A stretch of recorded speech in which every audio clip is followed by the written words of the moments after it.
welcome to another video where I make some headways. And this time I swapped this Perylene Maroon by DaVinci PR179. That was the main inspiration.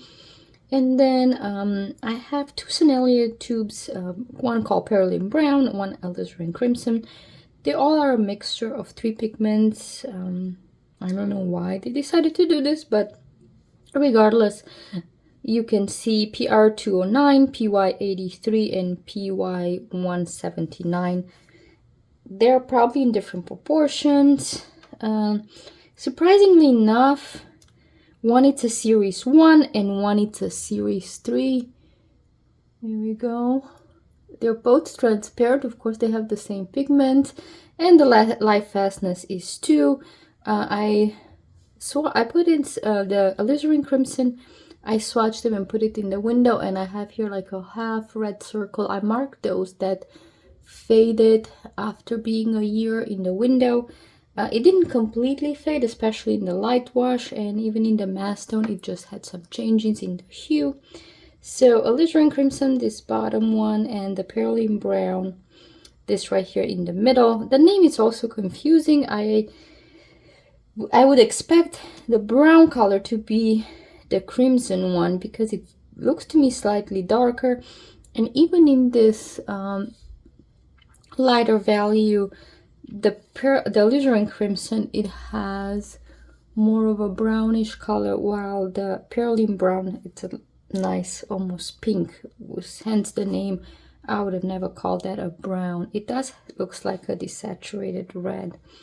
And I'm not sure about this pigment, if this Perylene Maroon 179 from DaVinci is the standard, or it varies from what other brands call Perylene Maroon.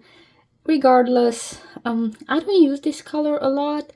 It looks very desaturated in the light value, and it has a very large drying shift. I don't know if you were able to see that in my previous video. And also it suffers from shine if you apply it too thick, and that's sad because this actually, it's my favorite part of this color, like when it's this super dark mass tone. And of course you can always blame it on the paper. This is a cellulose paper. I don't think I swatched this on arches. Actually, let me check for a second. Actually, I did swatch it on arches. I got this this color, the Perylene Maroon from DaVinci, was in Denise Soden set, in one of her first set they came out. And yeah, it has the same issue in a very thick mass tone. It has that little shine. You can see it right there on the edge, and that's where I like this color the best. I mean, it's pretty even in a wash down version. And on this paper it looks a little bit pinker than probably I have it on this. But regardless, it's not one of my favorite. I hardly ever use it. Even in my pan, it's one of the fullest pans, and it's kind of hard to see because I have a lot of glare. But it's one of the fullest pans on my palette. Now looking at the Sennelier, again, very similar. The Perylene Brown, it's a series 3, and I like that a little better. Maybe one of the pigments in there, it's in a higher concentration. It's expensive. I'm not sure why.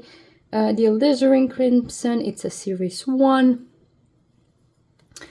And the difference, it's small enough, I would say, especially if you use more mass tone and if you're not bothered by this being slightly browner.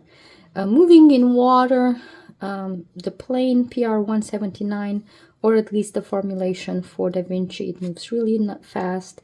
This one a little slow. There's probably one pigment in here that granulates and give me a little texture. They're all transparent. The DaVinci one probably more so than the other. There's very little deposit, more with this Alizarin Crimson. But yeah, these are the colors. I like them. I just never use them. from the Sennelier ones, I'll probably use the Perylene Brown.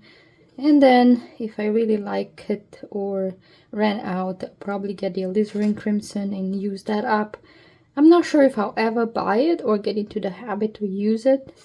But let me know what you think, if you use this color, if you like it, and how do you make the best of it. Thank you so much, and see you in my next